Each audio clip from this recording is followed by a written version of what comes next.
You are hyperconnected, always on, always in touch, wherever you are. There is no longer a division between on and offline. Information augments reality. By 2010, technology has begun to change what you understand entertainment and communication to be. The line between the two continues to blur.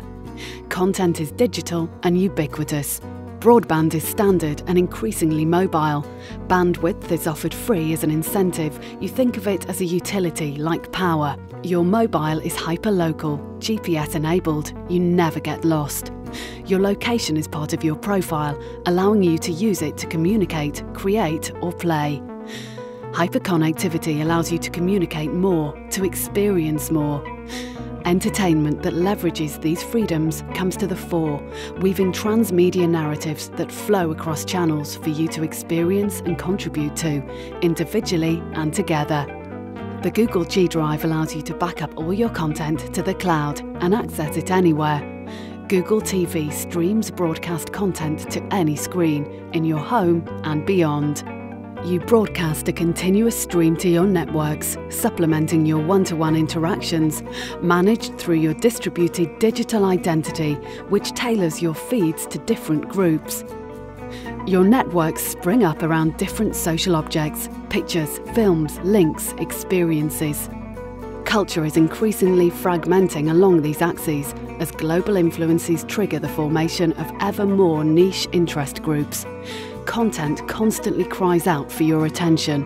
To avoid overload, you become an increasingly selective experiencer, relying on recommendations to make informed choices about how best to spend your time and money. You no longer search, you share. Some content comes from brands you have befriended, some is professionally produced. Much of it comes from other people. Personal content from your networks is both entertainment and communication.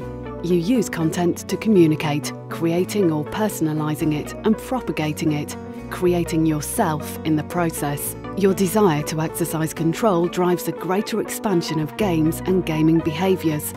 Play becomes pervasive. Ubiquity triggers a shift in value. Your concerns are things that really matter: friends, relationships, the world. Hyperconnectivity allows for their continuous partial presence, sowing the seeds of heightened social consciousness. So much of every day is mediated that you define yourself around your media behaviours. This accelerates a counter-trend, the rise of real time, more concerts and festivals, sports and interactive experiences, commercial and grassroots. You feel World Cup fever, it pulls everyone in. The Olympics are coming, everyone seems to be getting involved in sports, watching or taking part. All these events are now captured, adapted and propagated. Stamping your mark on a collaborative experience allows you to express your individuality. The generation gap has never been wider. The passive massive, the mainstream, raised before the adoption of interaction, will never fully embrace this immersive, pervasive media. The tools are available, but the behaviour is too ingrained. You realise there's an opportunity for brands to build relationships in a new way, with a growing number of you that have adopted these new behaviours, but that, for the passive massive, things haven't really changed much at all. The passive massive is a majority, but you are beginning to experience the future.